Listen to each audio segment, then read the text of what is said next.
Iraqis carry bodies through the rubble-strewn streets of western Mosul. Funerals are being held for dozens of victims. Some may have been killed by airstrikes launched by the U.S.-led coalition. We just buried 13 members of my own family, and we still have more bodies to retrieve.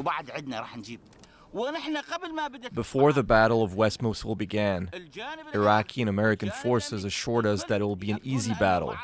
That's why people did not leave their houses. They felt safe. They didn't know they would be shelled. An investigation has been launched into an airstrike carried out on March 17th. The U.S. military has confirmed coalition strikes hit a site where scores of civilians were killed. Now investigators are trying to determine if a car bomb may have triggered a massive explosion and building collapse. The UN has expressed its concern about rising civilian casualties.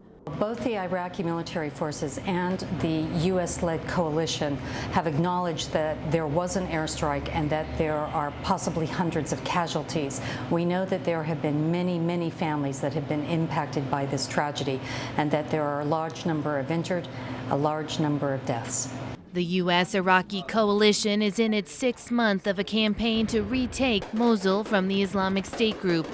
After recapturing the east in January, coalition forces have had greater difficulty entering the narrow streets and alleys of West Mosul, which are exploited by extremist snipers and suicide bombers. As a result, coalition forces have turned increasingly to air raids.